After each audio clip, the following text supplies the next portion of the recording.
کولیام زه نن دا خبره کومه که څوک پېښه پکېږي که د چا پې زړه وي او که د چا پې خولمش کېږي زه ایمل ولي یمه د برکلي او مشهور په میلو باندې زه نن دا ګوی ورکومه چې په پاکستان کې د سپي قدر شته خو د پښتون قدر نشته که څوک مې سنګساري او که په تیږو او که په دار مې خېجي خو دا حقیقت دی کینې عمران خان د قسم ورکوي یم میلو نن دې لکه چې بیا ته روانې ده خو خبره دې حقیقت وکړه ها ته خو قسم یادې زه در سره جومات ته م ځمه په قرآن درته لاس کږدمه او په اچا خبره کاکا صاحب زیارت ته م در سره ځمه هلته به درته قسم وکړمه چې په پاکستان کې د سپي قدر شته خو د پښتون قدر نشته زما سره یې ځای وکړو زم یو پښتون ما غوښتل چې خپل خلکو ته خدمت وکړمه خو دې پتلون ویشتنو زه چا خبره جیل ته کړمه سخت ظلم یې راسره کړی دی یلکه میلو عمران خان خو غیرت نیولی دی او غیرت یې کړی دی او د غیرت خپۍ نیولې ده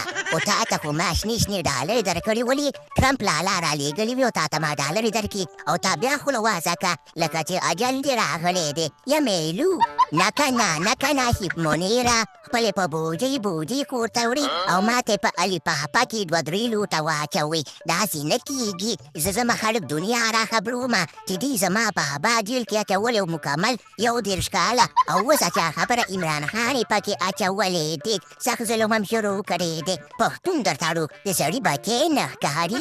یلکه خولۍ د انقلابي اچولې ده او کارونه د ډمانو کې په سرک په سر چغې وهي داسې چل دی چې ډالرې به درته درکړو ته بېغمه شه ته ولې بغارې وهي عجیبه خوله در سره ده د چې خوله چا خبره د علیشا 007 هغه مور سره هم ناشته دي مناسب منیره د پیسو نوم دې واخیستو خېټه مې وتخنېدله داسې چل دی چې سبا زما کور ته پیسې راولېږه د دیار څه نه تېرې ما او که سبا پورې زما کور ته شنې ډالرې رانه وي که نه نو بله ورځ به م بیا د خیر سرک په سر چغې وهمه چې اسیب منیر زما بابا 21 کاله په جیل کې اچولی و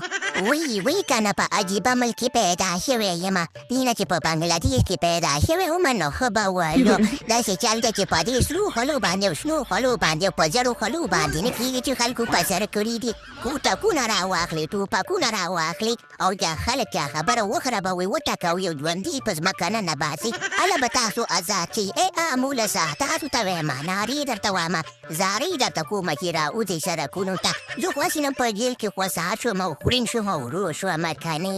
یا عمران خانه ولې پریشانه خپل هم په تکلیف کې او موږ دې په تکلیف کې اچولو ظالمه د خدای د ژوند نه خوند واخله ډالرې راځي نیمې ستا نیمې زمونږ موږ پرېږده چې خپل کاروبار وکړه نه بغارې مه وهم یا اشیب منیره تا زموږ سره ډېر زیات ظلمونه کړي دي باچا خان بابا دې په جیل کې واچو ګیلمن شهید دې راته شهید کو داسې په لکو شهیدان دې راته شهیدان کړه او زه دې په جیل کې اچولی م تا به ځم داسې پرېږدم پروګرام یې چې ستا ختم کړی نه پرېږدم دې چېرته